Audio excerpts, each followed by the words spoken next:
गाँव वालों, आज के बाद तुम्हें अपने खेतों का कचरा जाया करने की जरूरत नहीं है। क्यों ना कि वो कचरा मैं तुमसे 50 रुपए फी मन के हिसाब से खरीदूंगा। इससे हमें दो फायदे होंगे, एक तो हमारा गाँव साफ हो जाएगा, दूसरा मेरा ईंधन जलता रहेगा।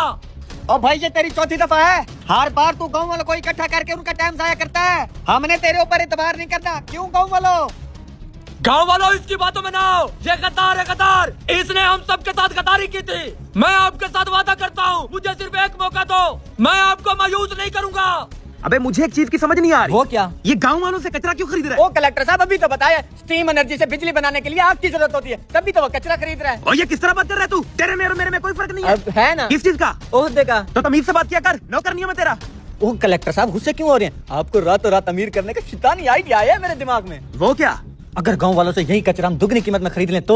तू पागल तो नहीं हो गया? हम क्यों खरीदेंगे इतना महंगा कचरा? वो कलेक्टर साहब जरा सोचें, इससे हमें दो फायदे होंगे। एक तो सुक्की बुत्ती वाले को बिजली नहीं बनाने देंगे, दूसरा जब उसे पूरे गांव में कहीं से कचरा नहीं मिलेगा तब वो मजबूर होकर हमारे पास आएगा और हम उसे वही कचरा 4 गुना कीमत पर बेचेंगे। वाह, क्या आइडिया लाया तू। मेरे साथ रह किसी गया तू। ऐसा ही करेंगे।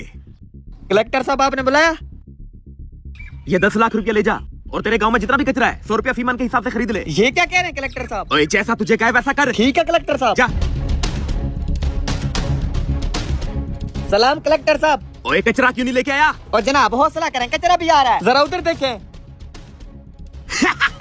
आ रहा है कचरा। अब देखना उस सुकी बुद्धि वाले को, जब कहीं से कचरा नहीं मिलेगा तब कहाँ आएगा? आप ही के पास। 2 दिन बाद। अबे पूरे 2 दिन से यहाँ बैठे हैं, वो सुकी बुद्धि वाला कचरा क्यों नहीं खरीदने आया? कलेक्टर साहब हो सकता है कचरा ना मिलने के गम से मर गया हो। अबे ये क्या बकवास कर रहा है? अगर मेरा कचरा ना बिका तो मैं भी मर जाऊंगा। चल उसका पता करके आए। आए आए। कलेक्टर साहब, अब आगे क्या हुआ? अगर आप पाकिस्तानी हो तो इस वीडियो को लाइक कीजिए और कमेंट में लाल दिल भेज दें। अगर आप इंडिया से हो तो इस चैनल को सब्सक्राइब कीजिए और कमेंट में काला दिल भेज दें। कलेक्टर कहता है, ओ मैं तेरी तरफ ही आ रहा था, बढ़ गई कचरे की जरूरत, भाई 4 गुना की कीमत पे बेच देंगे, इससे कम नहीं होगा। ये दूसरा कहता है, मुझे क्या जरूरत पड़ी आपसे कचरा खरीदने का। कलेक्टर कहता है कि तूने बिजली नहीं बनानी। हम तो बिजली नहीं बना रहा था, आपको बेवकूफ बना रहा था। कलेक्टर कहता है कि मुझे बेवकूफ हो कैसे? हमने पूरे गाँव की गांधी का टक्कर तुम्हें दुगने कीमत पर बेच दिया और वहीं से जो भी पैसा इकट्ठा हुआ है हमारे पूरे गाँव अब भी की हुकूमत तो अगले 3 साल तक मिल सकता है। ये तीसरा कहता है, कलेक्टर साहब ये तो आपके साथ जुल्म हुआ है। तो ये कहता है, कान इधर से पकड़े या उधर से, पैदा तो हम गाँव वालों को हो गया।